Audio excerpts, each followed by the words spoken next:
excited about this question, and I actually have a lot to say about it. It's from Lauren. So she writes, how do you differentiate between the healthy form of fear that comes from going outside your comfort zone versus resistance or fear coming from your intuition because something is truly not aligned for you? I've done several videos in the past on our ego voice versus intuition that I'm happy to link below, but I'm going to talk about this a little bit differently today. The conscious realization of fear. You identify in your conscious mind, I'm feeling fear. I am afraid. This is bringing up a sensation of fear. Usually that conscious realization is pretty monotone. The fear switch is just simply turned on or off in the body. And this is signaled and turned on and off by our amygdala. And that activates your stress response. That's fight, flight, freeze. And fight, flight, freeze sends hormones throughout your body like cortisol, and there's other ripple effects on your physical health like decreased digestion, sometimes increased heart rate, so on and so forth, that can have effects on your body. So the body goes into this threatened stress state, and it says this is not good. And long-term effects of being in a chronic stress state, which fear can activate, can be detrimental to our health and why so many of us have chronic illness. So the body goes, okay, this is a threat. And the voice that turns on that says, this is bad, walk away, your gut instinct says something is shady here. That can be based on past experience, on a learned memory, on a perceived threat, or based on your intuition.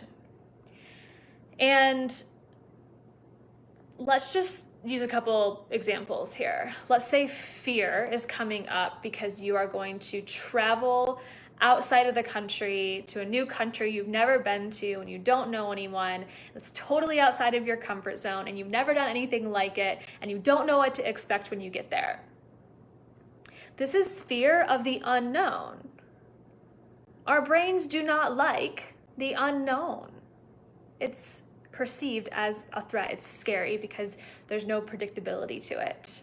But just because it's unknown doesn't actually mean that it's bad.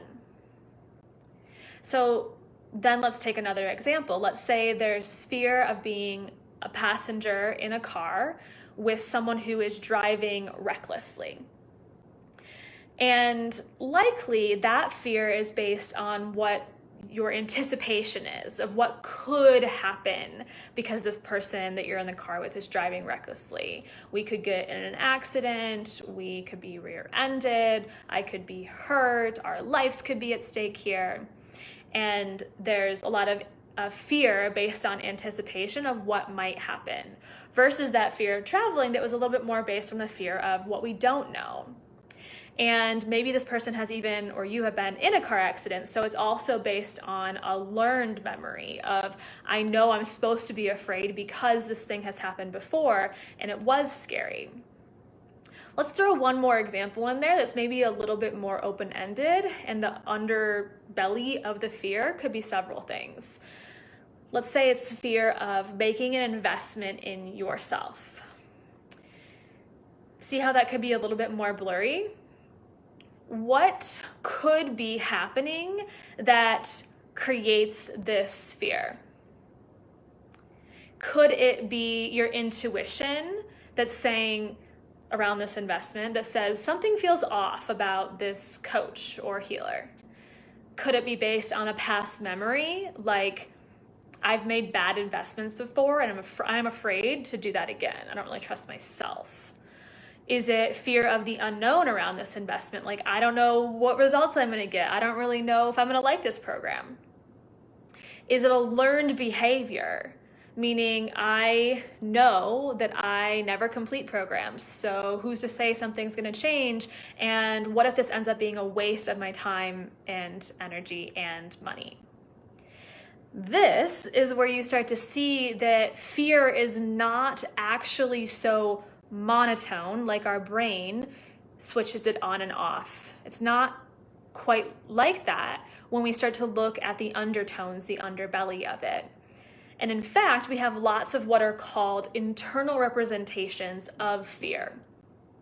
So my suggestion to help discover those undertones and those internal representations of fear is to embody the fear. So the question would sound like this. If you were to embody this fear, think of this fear specifically that you're feeling, and allow yourself to feel it in your body, where is it? Is it in your chest? Is it in your throat? Is it in your jaw? Is it in your belly? What sensations, what is the sensation? How does it actually feel? Is it tickly? Is it sharp? Is it bumpy? What color, if there's a color, what color is it? Is there a texture? Is it moving? Is it still? Is there a shape or a symbol or a picture that it's taking on? And as you start to embody and feel within your physical form where that fear is and all of the sensations that it's bringing up, you'll notice that the fear, the specific fear you're working with, like fear of the car accident versus fear of traveling to a country alone that you've never been to, those are going to show up differently in your body. So stick with the one you want to work with today. Get all of the internal representations that go along with it, and then ask it. So this is the cool part. You can actually just ask it. If this fear could speak, what would it tell you? So let's say it's in my belly. I've got it all figured out. If this fear could speak, what would it want to say? What would it tell me? Give yourself lots of silence and lots of space to feel into that. You could ask, why is this present? Is it based on intuition? Is it based on a past experience? Is it based on fear of the unknown? Is it based on a perceived threat? Let it answer, let it show you. And let's say it's based on a past experience. Then, regardless of how it answers, you can ask, what's the truth? What is the truth? What is the ultimate truth? And let's just say the truth is that past experience is just that. It was in the past. Just because it happened once doesn't mean it's going to happen again. Or just because it happened to somebody else doesn't mean it's going to happen to me. Or the truth is that this is just my intuition warning me and I should listen. Or the truth is that I just am afraid of what I don't know, and maybe this is an opportunity to lean into what I don't know. Maybe something beautiful could be on the other side. Regardless, let it show you.